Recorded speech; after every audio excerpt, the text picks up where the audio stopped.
The scream came first, sharp, ripped from a tiny throat, shattering the lazy hum of engines outside the roadside diner. The bikers barely had time to exchange a puzzled glance before a small figure burst through the parking lot, sprinting toward them with wild, terrified eyes. A little girl, no older than 8, hair tangled, face streaked with tears and dust, arms pumping as if her life depended on it. "He's coming," she wailed. Every conversation died, boots stilled mid-step. The men of the Iron Valor Motorcycle Club, towering walls of leather, ink, and steel, stood frozen, struck not by fear, but by the raw panic rolling off her in waves. Bear, the club president, crouched low just as she collided into his chest. He steadied her gently, enormous hands wrapped around trembling shoulders.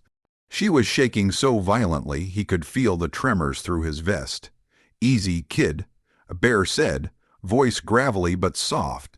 "Who's coming?" she gulped, chest heaving, staring up at him with enormous glassy eyes. "My stepdad," she whispered, then choked on a sob. He's gonna kill me." Those words hit like a gunshot.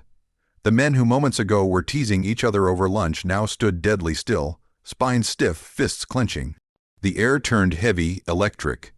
Joker, a lean, sharp-eyed biker known for his sarcasm, wasn't smiling now. Wrench, a mechanic built like a truck, had gone stone, still, jaw flexing with a quiet, simmering rage. Even Ox, the gentle giant who rarely spoke above a mumble, stepped forward with a protective growl rumbling in his chest. Bear shifted his weight, lowering himself to eye level with the girl. "What's your name, sweetheart?" Lily," she stuttered. "All right, Lily." He spoke slowly, carefully, as if she might shatter. "You're safe now, but I need to know what happened." Her tiny hands fisted his vest, clinging like he was the last solid thing in her world. Between sobs, she explained, the man her mother married had never liked her. At first it was yelling, then the hitting started. Tonight it got worse. Her mother tried to protect her but was knocked unconscious. Lily ran and the man chased. The men exchanged dark glances, silent, unified understanding. Bear stood, lifting Lily easily into his arms. "Joker, Ox, Wrench with me." In a heartbeat, engines roared to life, no hesitation, no debate. Just fury and purpose. Lily flinched at the noise, trembling again, but Bear tightened his hold around her. "Kid," he murmured, voice softer than any of his men had ever heard it, "you found the right people." The club rolled out like thunder. They weren't cops. They weren't heroes. They weren't even the type most people would willingly approach. But they had a strict code: clad in unbreakable, protect the innocent, especially kids. As the convoy sped down the highway, Bear kept one hand steady on Lily's back. She stared up at him with that fragile mix of hope and terror, and something in his chest cracked. "Where's your house?" Bear asked. She pointed, voice barely audible. "Old cabin, by the creek. You'll see the red truck. He always leaves the lights on." They found it minutes later. And they also found the man stumbling around the yard, shirt stained with something dark, eyes bleary with rage. When he saw the motorcycles, he screamed profanities, waving a broken bottle and threatening them all. For a moment, everything INDI in DUALAS tense, vibrating stillness. Then Bear stepped off his bike. His men followed. Lily clung to Ox, who had lifted her the moment they arrived, shielding her view with his enormous frame. The stepdad snarled, lunging forward, but he barely got 2 steps before Wrench intercepted him with a brutal, efficient takedown. The bottle clattered away. The man howled as he hit the dirt, but Joker was already on him, zip, tying his wrists behind his back before he could blink. It wasn't pretty, it wasn't gentle, but it wasn't excessive. It was controlled fury, delivered by men who had seen monsters before and knew how to stop them. Inside the house, they found Lily's mother slumped on the floor. Bear knelt beside her, checking her pulse steady but weak. He called an ambulance while Ox wrapped Lily in his oversized leather jacket, drowning her tiny frame in warmth and safety. When the paramedics arrived, the bikers stepped aside, letting the professionals work. But Lily wouldn't let go of Bear's hand. "You won't leave, right?" she whispered. "Not a chance," he said. At the hospital, while doctors tended to her mother, the bikers kept vigil in the waiting room.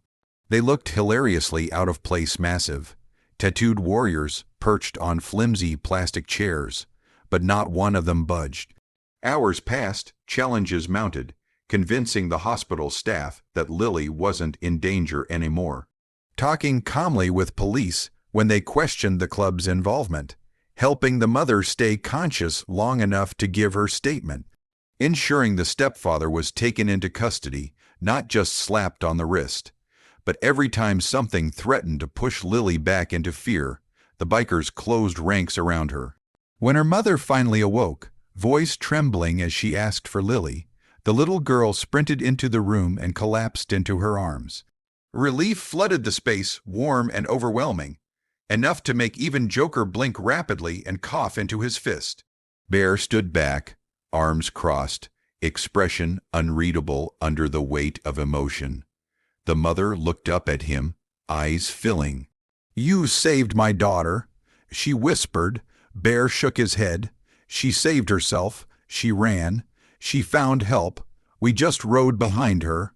But Lily wasn't having that. She darted back over, grabbing his hand in both of hers. "No," she said fiercely. The first time her voice carried strength instead of fear. "You saved me." Bear swallowed hard, looking down at her small fingers wrapped around his. Something in him shifted, something old and hardened loosening at the edges. When the authorities confirmed Lily and her mother would be staying in protective housing, Lily panicked again. "I don't want to leave," she cried softly. "I don't want to go alone." Bear crouched to meet her eyes. "Listen, sweetheart, you're not alone. Not anymore. Will I ever see you again?" Bear's rough voice softened into something almost fatherly. "Count on it."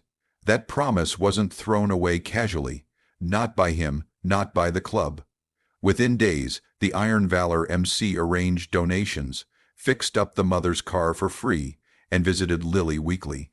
They became her guardians in spirit, showing up at school events, birthdays, holidays, never intruding, but always watching, always ready.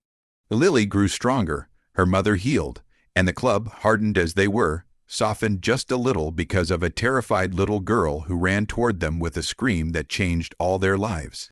Years later, she still told the story, not about the fear, not about the man who hurt her, but about the moment she stumbled into a wall of leather-clad giants and found unexpected angels where she least expected them. Her message, shared in school essays, support groups, and later in her own writings, never changed. Sometimes the people who look the scariest turn out to be the ones with the biggest hearts. And sometimes running for your life leads you straight to the people who will help you build a new one. And somewhere in the back of the local diner, an older, gruff biker with silver in his beard sits a little straighter every time he hears it, pretending he's just cutting onions or fixing his bike. Everyone knows the truth. Bear never forgot the little girl who ran toward him screaming for help, and Lily never forgot the men who answered,